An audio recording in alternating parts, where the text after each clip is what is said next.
नमस्कार श्रोतागण, और आप सुन रहे हैं कातिल रात की कातिल हसीना। यह पार्ट 9 है। अब आगे। वो मेरी गर्लफ्रेंड नहीं है, लेकिन मैं इस लड़की को काफ़ी दिनों से ढूंढ रहा हूँ। मैं जाफरीन की तरफ देखते हुए बोला, क्यों, कोई स्टॉकर हो क्या तुम?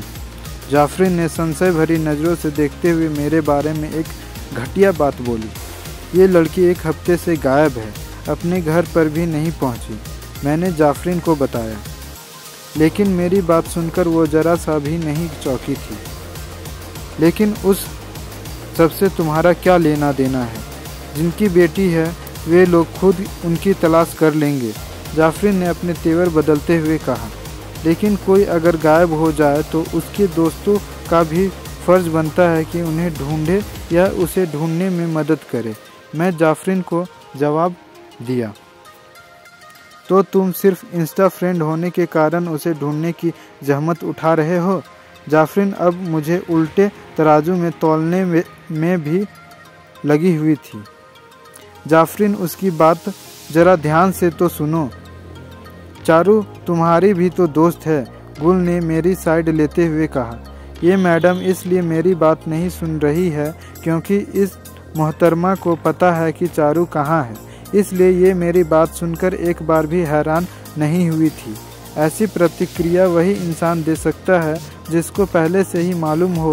मैंने जाफरीन की तरफ देखते हुए बोला, पहली बात तो मुझे तुम्हारी इन बातों पर जरा भी भरोसा नहीं हो रहा है कि चारू गायब है। दूसरी बात, मैं अभी तक ये नहीं समझ पाई कि तुम किस हैसियत से चारू की तलाश कर रहे हो। जाफरीन को मेरी बात पर यकीन नहीं हो रहा था या गुल के सामने वो यकीन नहीं करने का नाटक कर रही थी, लेकिन मैं उसे भाप चुका था। मैंने उसके हाव भाव से ही जान चुका था कि उसे चारू की पूरी जानकारी है। मैं अब उसे ऐसी ही नहीं जाने देने चाहता था। देखो मेरी चांदनी रात की हसीन चांदनी, अब मेरी बात को ठंडे दिमाग से सुनो। मैं नहीं जानता कि चारू के साथ तुम्हारा किस किस्म का याराना है, लेकिन अगर सच में तुम उसे अपना दोस्त मानती हो तो जो कुछ भी उसके बारे में तुम्हें पता हो उससे बिना किसी प्रकार का रुकावट के लिए खेत कट किए हुए शुरू हो जाओ। मैंने अपनी नज़रें उसके चेहरे पर गहराई से जमाते हुए बोला, तुमने मुझे अभी तक नहीं बताया कि तुम किस हैसियत से चारू के बारे में मुझसे पूछ रहे हो। जाफरीन का प्रणाल अभी भी वही बह रहा था। मैं उसके पापा रामनाथ आप्टे के कहने पर उसकी तलाशी कर रहा हूँ। मेरे पास अब जाफरीन को बताने के अलावा कोई और चारा नहीं था। तुम हो कहाँ से, पुलिस से या कोई और हो? जाफरीन मेरी ही जन्म कुंडली निकालने की कोशिश करने में लगी हुई थी। मैंने अपने पर्स से अपना कार्ड निकाला और जाफरीन की तरफ बढ़ा दिया। उसने उस कार्ड को लपकने में एक लम्हा भी नहीं गंवाया था। उसने एक सरसरी नज़र उस कार्ड पर डाली, फिर एक गहरी नज़र मुझ पर डाली। क्या तुम सच में चारू को ढूंढ सकते हो? इस बार जाफरीन का लहजा और उसका अंदाज दोनों ही बदल गए थे। कोशिश तो कर रहा हूँ। वैसे अभी तक इस खासक सार ने जितने भी केस अपने हाथ में लिए हैं उन्हें सुलझाने में 100% सफलता हासिल की है। मैं अपने मुंह मियाँ मिट्ठू बनते हुए बोला, कल जब क्रूज़ पर हमारे साथ चलोगे तब अपने नाक कान खुले रखना। हो सकता है कुछ तुम्हारे काम का मिल जाए।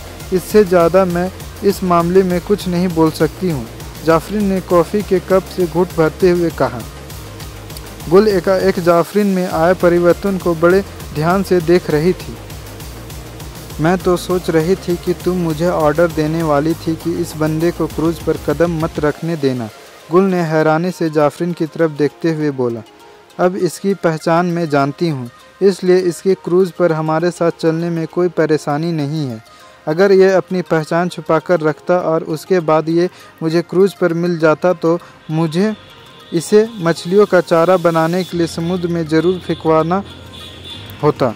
जाफरीन मैडम को शायद अपने ऊपर या तो ज़रूरत से ज़्यादा विश्वास था या फिर दौलत का घमंड था, अन्यथा आपके इस खादिम को इतना कम आंकने की भूल ये कदापि नहीं करती।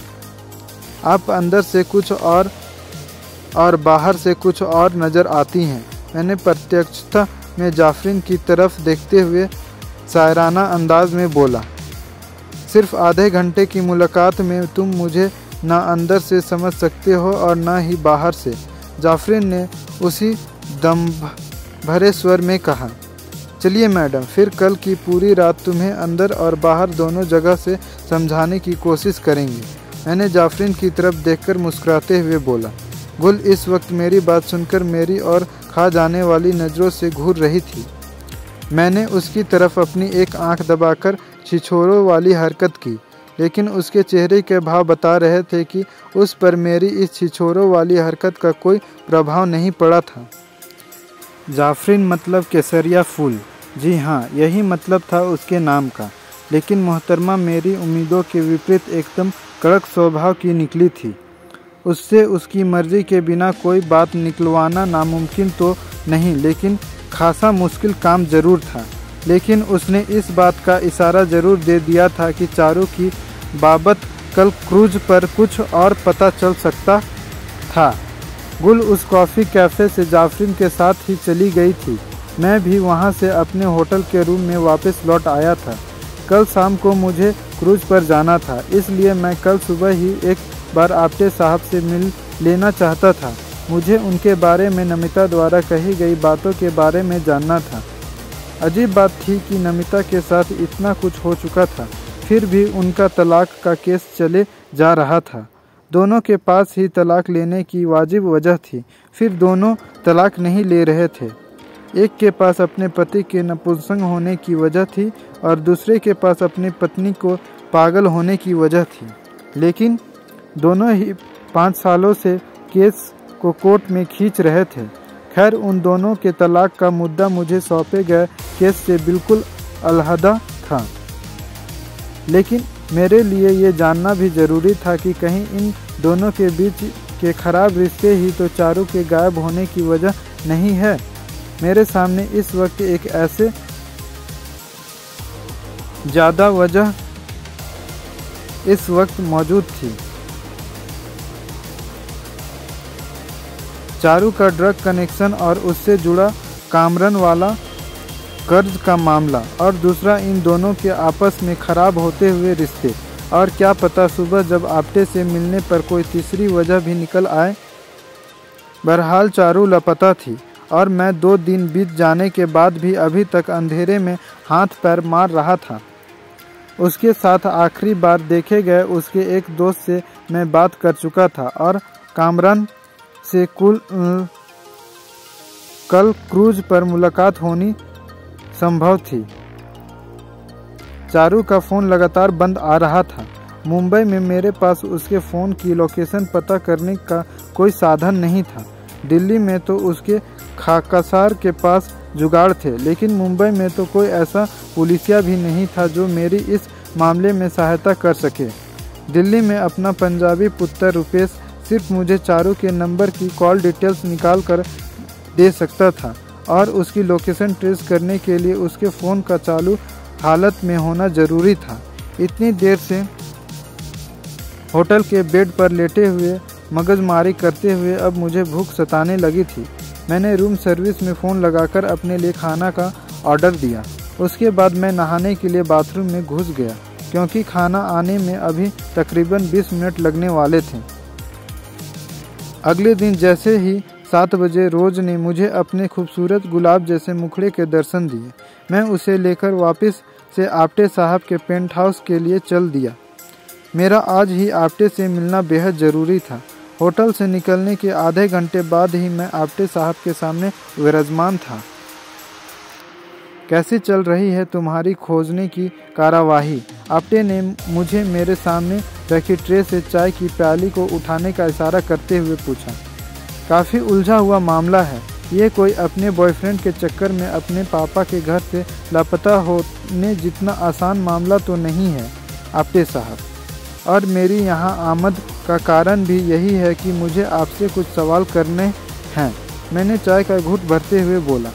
पूछो जो पूछना चाहते हो, लेकिन चारू को ढूंढने में इतना वक्त मत लगा। मुझे जल्दी रिजल्ट चाहिए, आप्टे ने 2 टूक शब्दों में कहा। मेरी अभी तक की खोजबीन में पता चला है कि चारू नशे की लत का बुरी तरह से शिकार हो चुकी थी। उसके ऊपर एक ड्रग डीलर का 20 लाख रुपए उधार भी बकाया था। क्या इस बात की जानकारी आपको पहले कभी हुई थी? मेरी बात सुनते ही आपटे अवाक सा मेरा मुंह ताकने लगा। तभी उसने मेरी बात का जवाब देने की बजाय पूरी ताकत से चिल्लाकर रोज को पुकारा। पलक झपकते ही चेहरे पर परेशानी के ढेर सारे भाव लिए हुए रोज आपटे के समीप खड़ी हो चुकी थी। ये अनुज साहब चारू के बारे में क्या कह रहे हैं? उसने किसी ड्रग डीलर से 20 लाख रुपए देने हैं? शायद रोज ने मेरी बताई हुई रिपोर्ट अभी तक आपटे को नहीं दी थी।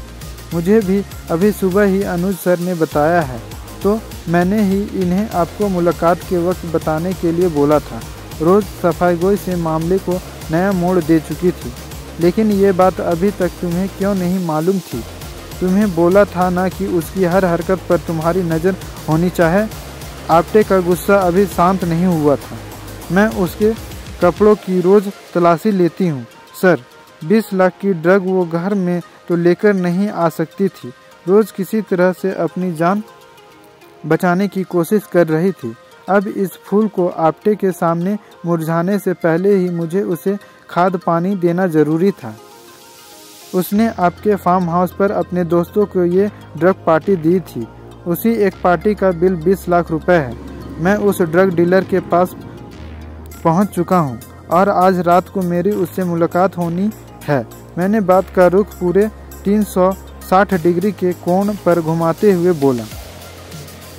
तुम्हारी नज़र में उन 20 लाख रुपए के लिए मेरी बेटी को उस ड्रग पैडलर ने मेरी बेटी को कहीं छुपाया हुआ है? आपटे इस वक्त काफ़ी गंभीर मुद्रा में हर बात पूछ रहा था। मैं चारू के दोनों दोस्तों से मिल चुका हूँ, अभी और जाफरीन। अभी ने मुझे उसके इस कर्जे के बारे में बताया और जाफरीन की बातों से लग रहा है कि उस ड्रग पैडलर का इस मामले में हाथ हो सकता है, क्योंकि पिछले शनिवार को सबसे आखिरी शख्स वही था जिसके साथ चारू को देखा गया था। मैंने आपटे को पूरी बात बताई। ओह माय गॉड, ये आजकल के बच्चे, इस उम्र में हम लोग सिगरेट पीने से भी घबराते थे और ये ड्रग की पुड़िया उड़ा रहे हैं। आपटे ये बोलकर अपने माथे पर हाथ धर कर बैठ गया था। मुझे इसके अलावा कुछ और भी पूछना था। मैंने फिर से आपटे को अपने आने का कारण याद दिलाई। पूछो, हर बात मुझ से अनुमति लेने की ज़रूरत नहीं है, आपटे ने इस बार खारिज भरे स्वर में कहा। आपका अपनी पत्नी के साथ जो झगड़ा चल रहा है, क्या चारू के गायब होने के पीछे वो भी कोई वजह हो सकती है? मैंने अपना सवाल किया। लेकिन अभी तो तुम कह रहे थे कि उस ड्रग पैडलर का हाथ चारू को गायब करने में हो सकता है, आपटे ने अनजान से लहजे से पूछा।